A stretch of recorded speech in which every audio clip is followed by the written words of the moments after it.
Assalamualaikum warahmatullahi wabarakatuh. Kami dari kelompok Paukir, saya Alfarid Rehan dengan NPM 2023-110024 dan rekan saya Alisa Rahelia Azhara dengan NPM 2023-110026.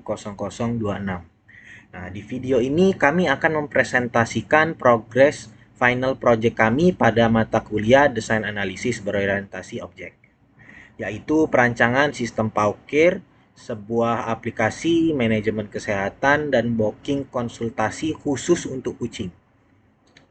Oke, kita ke daftar isi. Ini adalah daftar isi dari SKPL. Ada pendahuluan, deskripsi global perangkat lunak, kemudian deskripsi rinci kebutuhan, yang isinya itu ada kebutuhan antarmuka kernel, deskripsi fungsional. Nah, ini ada di dalam deskripsi fungsional ini ada use case diagram, kemudian deskripsi proses fungsi login, fungsi booking konsultasi, fungsi kelola data kucing, kemudian fungsi kelola jadwal vaksin. Ini ada deskripsi kelas-kelas dan ini sampai terakhir itu lampiran. Oke, kita ke pendahuluan. Nah, di bagian pendahuluan ini kami menjelaskan gambaran umum dari dokumen SKPL yang kami buat untuk sistem Paukir. Jadi SKPL ini berfungsi sebagai acuan utama dalam pengembangan sistem mulai dari tahap analisis, perancangan, sampai pengujian sistem. Nah, di dalamnya juga itu mencangkup beberapa hal penting seperti tujuan, lingkup masalah, definisi istilah, referensi, dan struktur dokumen secara keseluruhan. Nah, penyusunan dokumen ini kami sesuaikan dengan standar IEEE supaya lebih sistematis dan mudah dipahami. Selanjutnya, pada bagian tujuan, kami menjelaskan alasan utama dibuatnya SKPL ini. Nah, secara umum tujuannya itu adalah untuk mendefinisikan kebutuhan sistem Pauker secara jelas dan struktur, supaya proses pengembangan bisa lebih terarah. Nah, dokumen ini nantinya digunakan oleh beberapa pihak seperti pengembang sebagai acuan pembangunan sistem, tim penguji untuk proses testing, dan dosen pembimbing sebagai bahan evaluasi. Oh, jadi bisa dibilang SKPL ini menjadi fondasi utama sebelum sistem benar-benar dikembangkan. Oke, selanjutnya kita ke bagian lingkup masalah. Nah, pada bagian lingkup masalah ini kami menjelaskan batasan dan fokus dari sistem yang kami rancang, yaitu Pauker.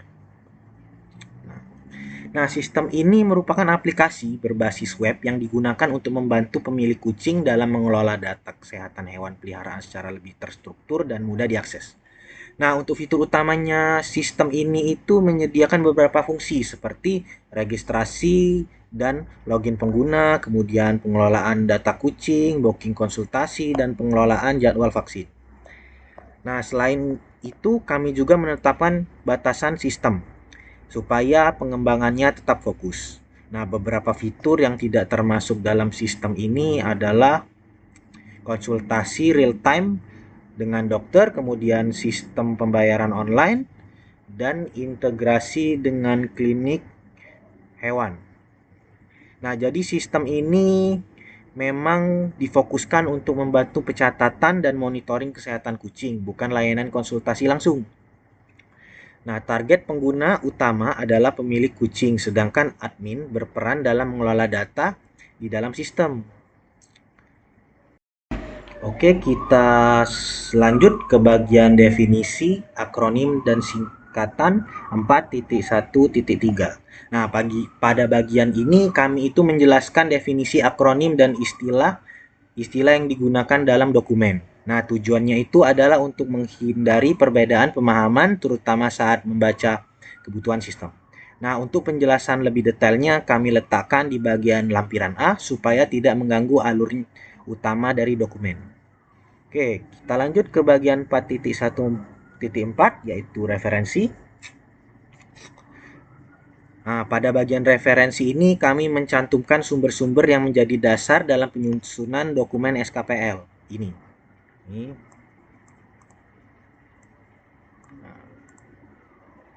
Nah, beberapa referensi utama yang kami gunakan adalah standar IEE, khususnya IEE 830 untuk penyusunan SKPL dan IEE 610 untuk istilah dalam software engineering. Nah, selain itu kami juga mengacu pada panduan penyusunan SKPL dari kampus supaya formatnya tetap sesuai dengan ketentuan yang berlaku. Oke, lanjut kita ke 4.1.5, deskripsi umum dokumen. Nah, pada bagian ini kami menjelaskan struktur keseluruhan dari SKPL yang kami susun.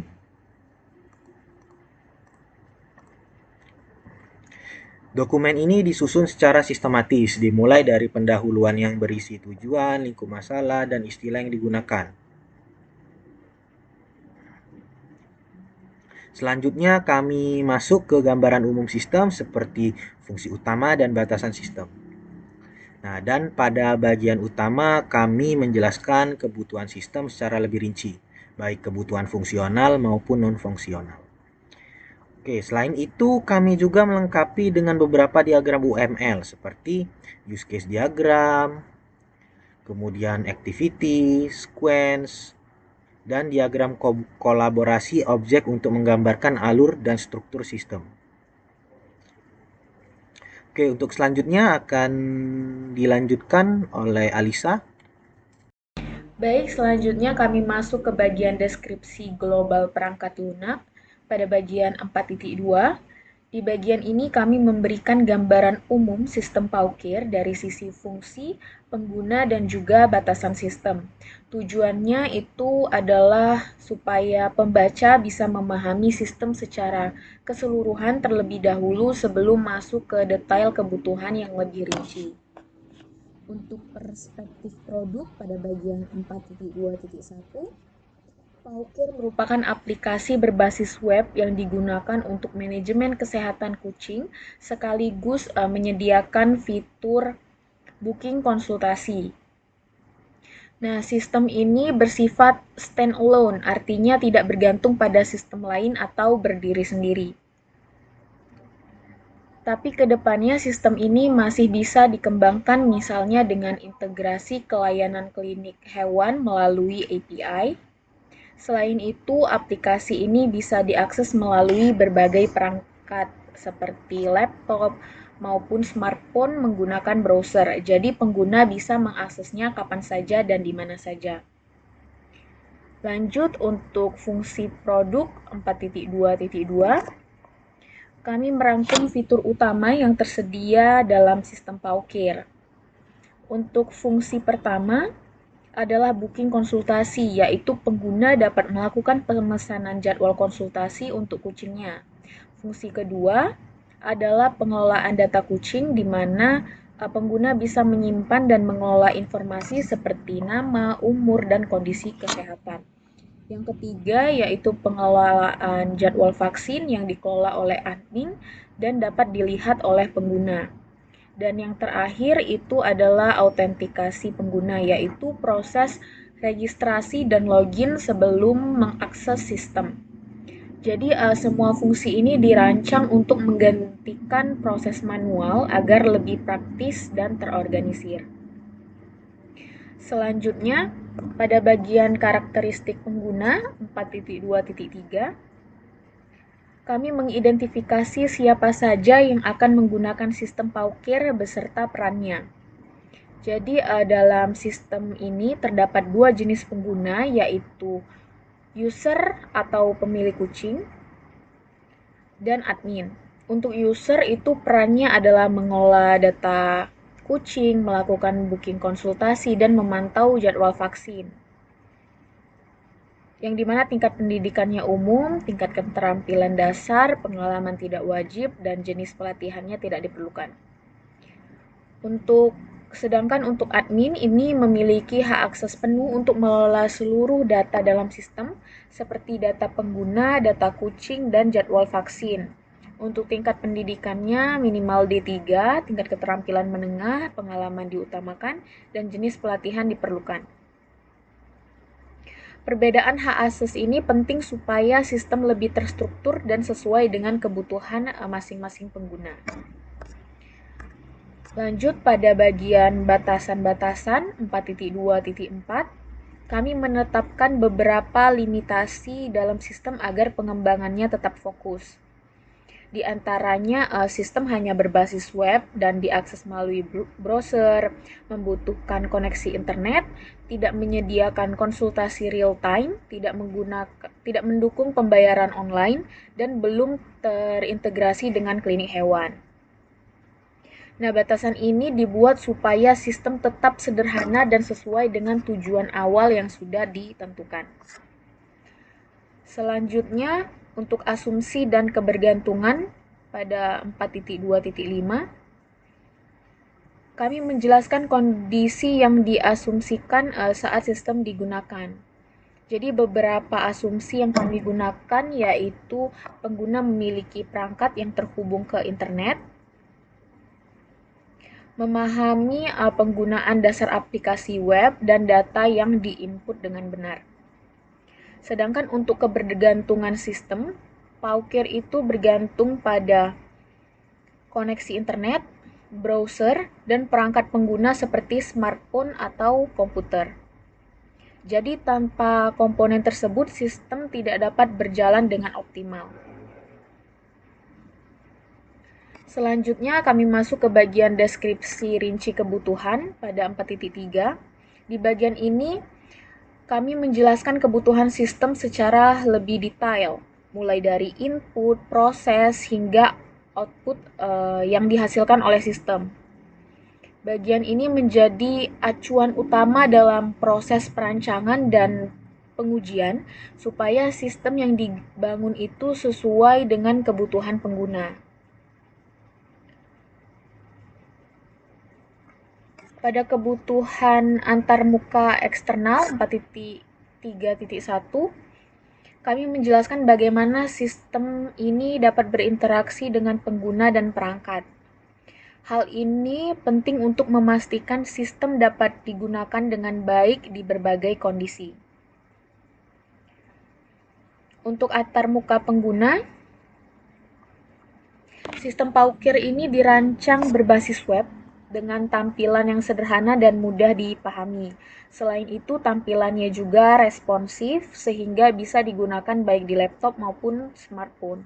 Tujuannya agar pengguna tidak kesulitan saat mengelola data ataupun melakukan booking.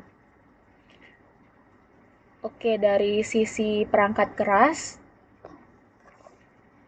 ini sistem bisa diakses melalui komputer, laptop maupun smartphone yang terhubung ke internet dan tidak membutuhkan spesifikasi tinggi, yang penting koneksi internetnya stabil. Lanjut untuk perangkat lunak yang digunakan, sistem ini menggunakan MySQL sebagai database, PHP dengan web server seperti XAMPP atau Laragon, serta browser seperti Google Chrome atau Firefox.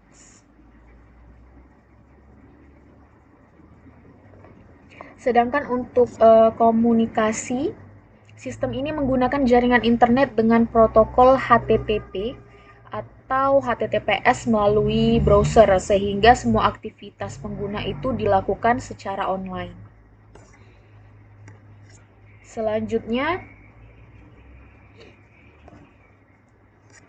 kebutuhan fungsional pada 4.3.2, kami mendefinisikan kebutuhan fungsional sistem Paukir. Secara keseluruhan terdapat 23 kebutuhan yang kami identifikasi mulai dari registrasi, login, dan logout, pengelolaan data kucing, booking dan pembatalan konsultasi hingga pengelolaan jadwal vaksin oleh admin. Selain itu, sistem juga melakukan validasi data dan menampilkan notifikasi untuk setiap proses. Jadi semua kebutuhan ini menjadi dasar dalam pengembangan fitur pada sistem Paukir. Baik, selanjutnya untuk diagram use case akan dijelaskan oleh Alfarid. Kita lanjut ke bagian use case diagram. Nah, pada bagian use case diagram ini kami menampilkan use case diagram dari sistem Paukir. Nah, diagram ini menggambarkan interaksi antara aktor atau pemilik kucing dan admin. Nah, untuk pengguna, mereka itu dapat melakukan aktivitas seperti registrasi, login, kelola data kucing, kemudian lihat jadwal vaksin, dan booking konsultasi. Nah, booking konsultasi itu bisa dilakukan jika kita sudah memilih jadwal konsultasi. Dan dari booking konsultasi ini kita juga bisa melakukan batal booking. Kemudian untuk bagian admin itu memiliki akses untuk mengelola data pengguna, kemudian mengelola jadwal vaksin. Admin juga bisa mengelola data kucing. Nah, yang penting di sini itu semua aktivitas itu hanya bisa dilakukan setelah pengguna atau admin berhasil melakukan login. Nah, untuk login ini pengguna atau admin juga bisa melakukan logout. Jadi use case diagram ini itu membantu kami untuk memahami fitur sistem dari sudut pandang pengguna. Oke, kita lanjut ke fungsi login. Nah, untuk use case login itu aktornya adalah pengguna dan admin dengan tujuan untuk melakukan autentikasi sebelum masuk ke sistem. Nah, kondisi awal pengguna sudah memiliki akun dan kondisi akhirnya pengguna berhasil masuk ke sistem. Secara umum, alurnya adalah memasukkan username dan password, lalu sistem melakukan validasi. Jika data salah, maka sistem akan menampilkan error. Kemudian alur tersebut itu kami visualisasikan dalam activity diagram, yaitu sebagai berikut.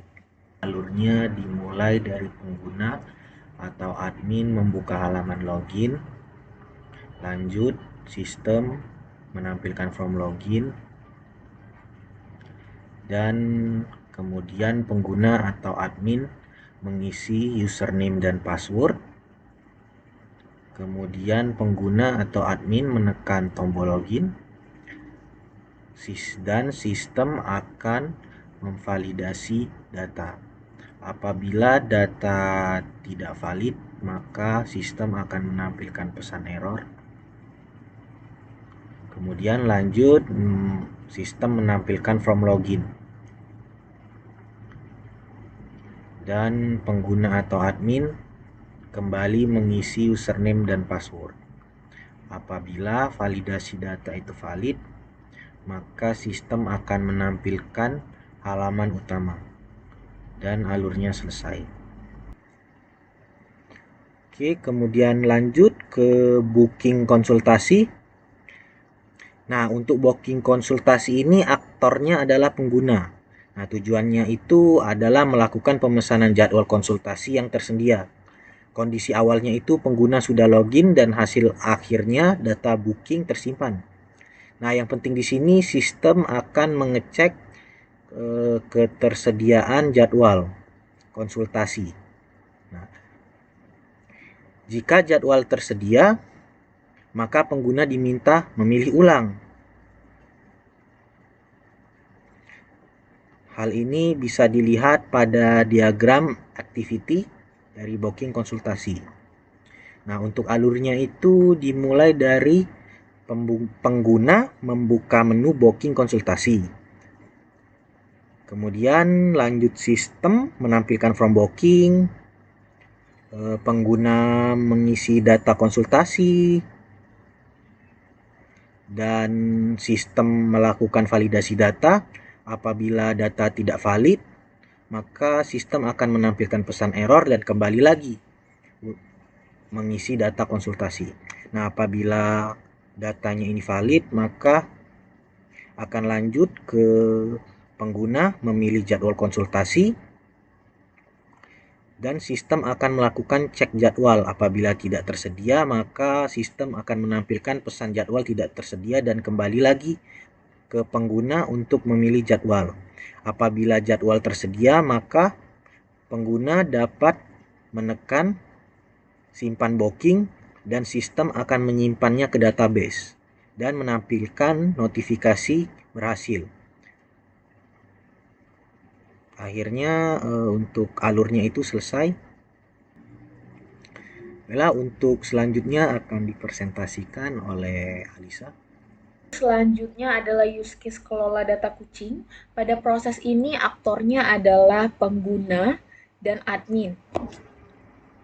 Tujuannya adalah untuk mengelola data kucing yang mencakup tambah, ubah, dan hapus data. Kondisi awalnya yaitu pengguna sudah login dan hasil akhirnya adalah data kucing berhasil disimpan atau diperbarui. Alur utamanya itu dimulai dari membuka menu data kucing, memilih aksi, kemudian sistem menampilkan form, lalu memvalidasi data, dan menyimpan ke database. Jika data tidak lengkap atau terjadi kesalahan, maka sistem akan menampilkan notifikasi error. Alur tersebut kemudian kami visualisasikan pada activity diagram berikut. Jadi dimulai dari pengguna atau admin itu membuka menu data kucing, lalu sistem akan menampilkan daftar data kucing, lalu pengguna atau admin dapat memilih aksi tambah, ubah, hapus, lalu sistem akan menampilkan form sesuai dengan aksi yang dipilih. Lalu pengguna atau admin dapat mengisi atau mengubah data kucing, dan sistem akan memvalidasi data. Apabila data tidak valid, maka sistem akan menampilkan pesan error dan pengguna admin kembali untuk mengisi atau mengubah data kucing. Namun apabila validasi datanya valid, maka pengguna atau admin langsung bisa klik simpan data dan sistem menyimpan ke database lalu menampilkan notifikasi berhasil dan alurnya selesai. Selanjutnya adalah use case kelola jadwal vaksin. Nah, pada proses ini aktornya hanya admin. Tujuannya adalah untuk mengelola jadwal vaksin seperti menambah, mengubah, atau menghapus data jadwal vaksin. Kondisi awalnya adalah admin sudah login dan hasil akhirnya data jadwal vaksin itu tersimpan di sistem. Alur utamanya dimulai dari membuka menu vaksin, memilih aksi, kemudian sistem menampilkan form, melakukan validasi terutama pada tanggal, dan menyimpan data. Jika data tidak valid atau belum lengkap, maka sistem ini akan meminta perbaikan sebelum disimpan. Alurnya dapat dilihat pada activity diagram berikut. Jadi admin itu dimulai dengan membuka menu vaksin, lalu sistem akan menampilkan data jadwal vaksin, lalu admin memilih aksi seperti tambah, ubah, atau hapus, lalu sistem akan menampilkan form sesuai dengan aksi yang dipilih, dan admin di sini dapat mengisi atau mengubah data vaksin, lalu sistem akan memvalidasi data.